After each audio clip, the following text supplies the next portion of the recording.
Donnie and Dolly. The team is supported by ableauctions.ca. Closing your business? We can help.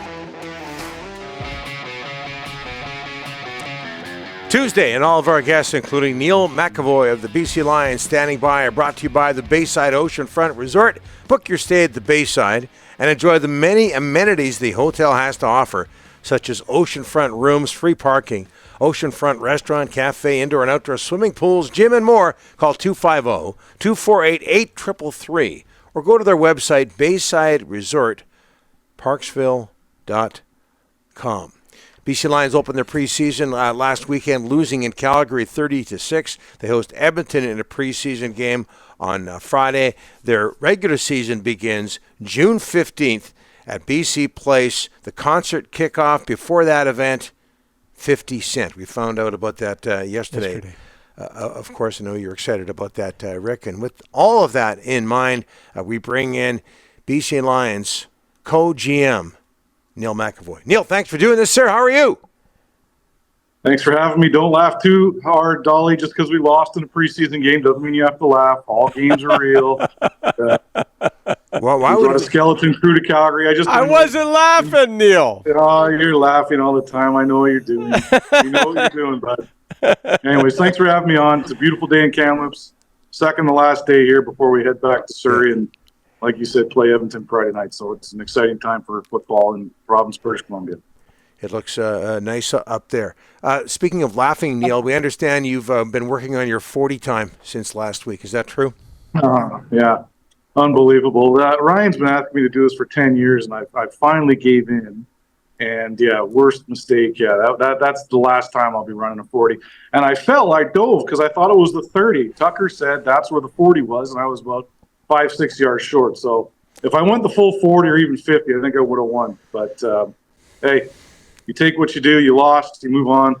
And here we are. Yeah, I got to tell you, Neil, I don't know about that diving strategy. What was that all about? For people who don't know, you ran a 40 up in Kamloops, training camp with the players all around against Lions assistant GM Ryan Rigmaiden. You mentioned it went back 10 years.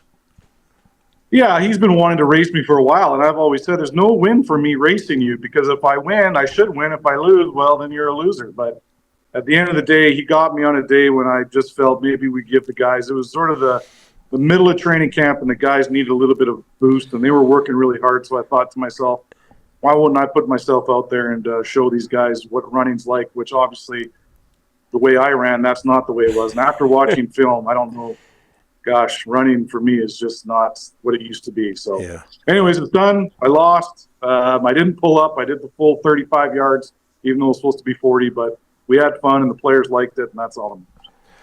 50 Cent. At opening kickoff, June 15th, your reaction?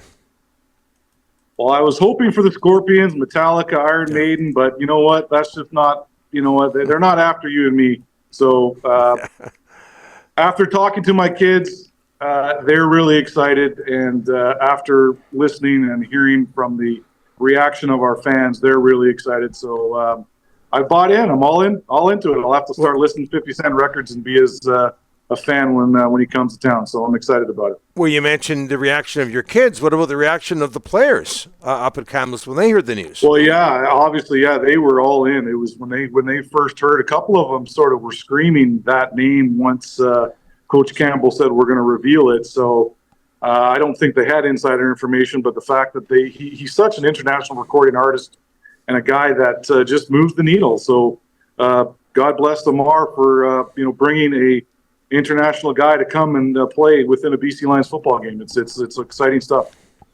Neil, not the score you wanted in Calgary at the preseason opener at 30-6, but that's a lot about evaluation, is it not? Just you got a lot of rookies, a lot of guys you haven't seen. Yeah, that's all about evaluation.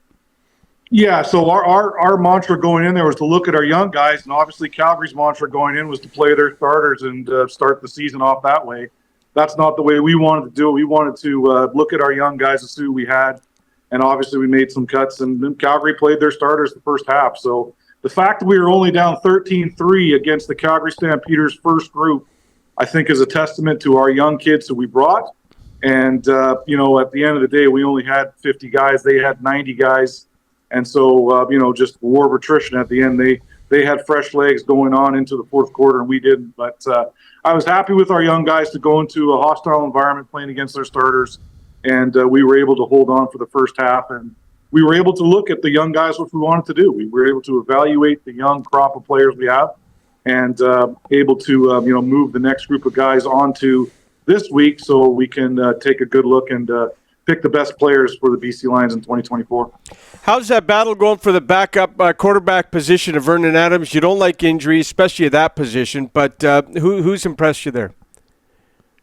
Well, I think Jake Dolegala has really stepped up. He's a kid that he beat us last year, I think twice in the preseason and the regular season. Right. So when I signed him, I thought, hey, let's bring this guy in. He looks like a good guy. He is a good guy. He's tall, meaning he's got all the attributes that you want. And from just talking to our quarterback crew and our offensive staff, he's been a good joy in the room, on and off the field. So we are very happy with the number 2 spot, and now we're just trying to figure out what the number 3 spot is, which right now is Chase Bryce, which, you know what, if you look at the film last week, Chase did exactly what you wanted him to do. He came into the game with, not a lot of reps. It's tough being the third guy because you don't get a lot of reps.